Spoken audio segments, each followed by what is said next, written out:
আজকে আমি আপনাদের সঙ্গে দারুণ স্বাদের একটা রেসিপি শেয়ার করব। এটা বাচ্চা থেকে বড় সবাই খেতে পছন্দ করে, আর বাচ্চাদের টিফিনে দিলে টিফিন একদম ফাঁকা আসবে।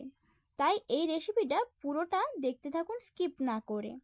নমস্কার বন্ধুরা, মুখুর্জি রান্নার চ্যানেলে আপনাদের সবাইকে স্বাগত জানাই। এই রেসিপিটা তৈরি করার জন্য আমি প্রথমে একটা বোল নিয়ে নিয়েছি। বোলের মধ্যে মেজারিং কাপ মেপে 2 কাপ আটা নিয়ে নিচ্ছি। আপনারা আটার পরিমাণটা বাড়িয়ে কমিয়ে নিতে পারেন। আমি এখানে 2 কাপ আটার জন্য 1 কাপ ময়দা নিচ্ছি। এবারে আটা আর ময়দাটার মধ্যে স্বাদ মতো নুন দিয়ে দিচ্ছি, আর 1 চামচ চিনি দিয়ে দিচ্ছি। এই চিনিটা দিলে ভাজার সময় খুব সুন্দর কালার আসবে। এবারে সব শুকনো উপকরণগুলোকে ভালো করে হাত দিয়ে মিশিয়ে নিচ্ছি। দেখুন, সব শুকনো উপকরণগুলোকে ভালো করে মেশানো হয়ে গিয়েছে। এবারে অল্প অল্প করে জল দিয়ে একটা ডো তৈরি করে নিচ্ছি। ডোটা খুব বেশি শক্ত করাও যাবে না, আর খুব বেশি নরম রাখাও যাবে না। দেখুন, ডোটা তৈরি হয়ে গিয়েছে।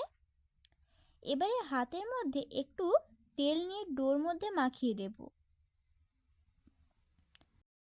এই দেখুন, ডোটার মধ্যে ভালো করে মাখিয়ে নিচ্ছি।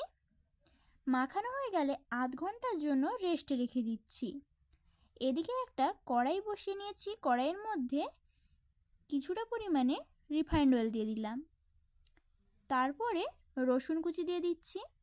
তেলটাকে প্রথমে গরম করে নিতে হবে। গরম হয়ে গেলে রসুন কুচি আর আদা কুচি দিয়ে দিচ্ছি। এবারে আদা রসুন কুচিটাকে ভালো করে নেড়েচেড়ে ভেজে নিচ্ছি। যতক্ষণ না আদা রসুনের কাঁচা গন্ধটা চলে যাচ্ছে ততক্ষণ এইভাবে নেড়েচেড়ে ভেজে নিতে হবে। ভাজা হয়ে গেলে 4-5টা পেঁয়াজকে এইভাবে ছোট ছোট করে কুচিয়ে রেখেছিলাম, পেঁয়াজ কুচিটাকেও দিয়ে আদা রসুনের সঙ্গে ভালো করে ভেজে নেব। পেঁয়াজটা একটু লাল লাল করে ভেজে নিচ্ছি। পেঁয়াজটা যখন একটু নরম হয়ে যাবে তখন এর মধ্যে কাঁচা লঙ্কা দিয়ে দিচ্ছি। যদি এটা বাচ্চাদের জন্য বানান তাহলে ঝালের পরিমাণটা একটু কমিয়ে নিতে পারেন। লঙ্কাটাকেও পেঁয়াজের সঙ্গে ভালো করে নেড়েচেড়ে ভেজে নিতে হবে। ভাজা হয়ে গেলে এর মধ্যে 1/2 চামচ হলুদ গুঁড়ো দিয়ে দিচ্ছি। হলুদটাকে দিয়েও ভালো করে নেড়েচেড়ে মিশিয়ে নেব। মেশানো হয়ে গেলে 1/2 চামচ কাশ্মীরি লঙ্কার গুঁড়ো আর 1 চামচ ধনে গুঁড়ো দিয়ে দিচ্ছি।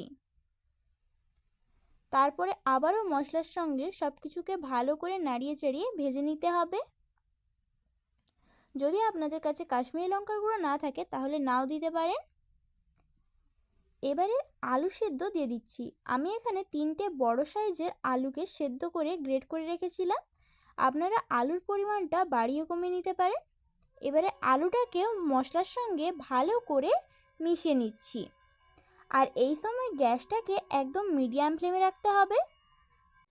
দেখুন, মেশাতে মেশাতে এর মধ্যে সাধারণ নুন 1/2 চামচ আর বিট নুন 1/2 চামচ দিয়ে দিলাম। তারপরে আবারও আলুর সঙ্গে ভালো করে মিশিয়ে নেব। গ্যাসটাকে যদি হাই ফ্লেমে রাখেন তাহলে আলুটা নিচে লেগে যেতে পারে। মেশানো হয়ে গেলে এর মধ্যে 2টো সেদ্ধ ডিমকে এইভাবে গ্রেট করে দিয়ে দিচ্ছি। আপনারা ডিমটা স্কিপ করতে পারেন অথবা ডিমের পরিমাণটা বাড়িয়ে নিতেও পারেন। আমি এখানে 2টো ডিম দিয়ে দিয়েছি। এবারে ডিমটাকেও স্প্যাচুলার সাহায্যে ভালো করে আলুর সঙ্গে মিশিয়ে নিতে হবে। দেখুন, মেশানো হয়ে গিয়েছে। এবারে আলুটাকে ঠান্ডা হওয়ার জন্য নামিয়ে রেখে দিচ্ছি গ্যাসটাকে অফ করে। এদিকে ডোটাও আধ ঘন্টা হয়ে গিয়েছে। ঢাকাটা খুলে আবারও ডোটাকে ভালো করে মাখিয়ে নিচ্ছি। মাখানো হয়ে গেলে ডোর মধ্যে থেকে এইভাবে ছোট ছোট করে লেচি কেটে নিচ্ছি। ঠিক যেইভাবে রুটির জন্য লেচি কাটি সেইভাবেই লেচিগুলো কেটে নিয়েছি। এবারে একটা চাকতি বেলনির সাহায্যে বেলে নেব। আর আমি লেচিটাকে ময়দা দিয়ে বেলবো, আপনারা চাইলে তেল দিয়েও বেলে নিতে পারেন। রুটিটাকে একদম পাতলা করে বেলে নিতে হবে। যতটা পাতলা করা যায় ততটা পাতলা করে বেলে নিচ্ছি। দেখুন, রুটিটা বেলা হয়ে গিয়েছে। এবারে একটা কাঁটা চামচের সাহায্যে এইভাবে ফুটো করে নিচ্ছি যাতে ভাজার সময় ফুলে না যায়। দেখুন, এইভাবে পাতলা করে বেলে নিতে হবে। তারপরে একটা প্যানের মধ্যে দিয়ে দিচ্ছি আর গ্যাসটাকে মিডিয়াম ফ্লেমে রেখে রুটিটাকে ভেজে নিতে হবে। খুব বেশি ভাজার দরকার নেই, একটু হালকা করে ভেজে নিলেই হবে। দেখুন রুটিটা ভাজা হয়ে গিয়েছে, এবারে তুলে নিচ্ছি। একই রকমভাবে সব রুটিগুলো ভেজে নেব। আপনাদেরকে আরও একটা ভেজে দেখিয়ে দিচ্ছি। এইভাবে রুটিটাকে দিয়ে স্প্যাচুলার সাহায্যে উল্টে পাল্টে ভেজে নিতে হবে। দেখুন এই রুটিটাও ভাজা হয়ে গিয়েছে, এবারে তুলে নিচ্ছি। তারপরে একটা রুটি নিয়ে নিয়েছি, রুটির মধ্যে যে আলুর পুরটা তৈরি করে রেখেছিলাম সেইটা দিয়ে দিচ্ছি। রুটিটা ঠিক সাইডের দিকে দিতে হবে যাতে ভালোভাবে মোড়া যায়। আলুর পুরটা দেওয়া হয়ে গিয়েছে, এবারে একটু চিজ দিয়ে দিচ্ছি, মজারালা চিজ দিচ্ছি। চিজটা দেওয়ার পর আবার আলুর পুরটা দিয়ে দিচ্ছি যাতে রুটিটা ভালোভাবে মোড়া যায়। দেখুন এবারে রুটিটাকে মুড়ে নিচ্ছি। একই রকমভাবে সবগুলো তৈরি করে নেব। আপনারা এইভাবেও খেতে পারেন আর তেল দিয়ে ভেজেও খেতে পারেন, তবে তেল দিয়ে ভেজে খেলে খুব সুন্দর লাগে। দেখুন একটা প্যানি বসিয়ে দিয়েছি, প্যানির মধ্যে দুটো রুটিকে দিয়ে দিচ্ছি। তারপরে গ্যাসটাকে মিডিয়াম ফ্লেমে রেখে ভেজে নিতে হবে।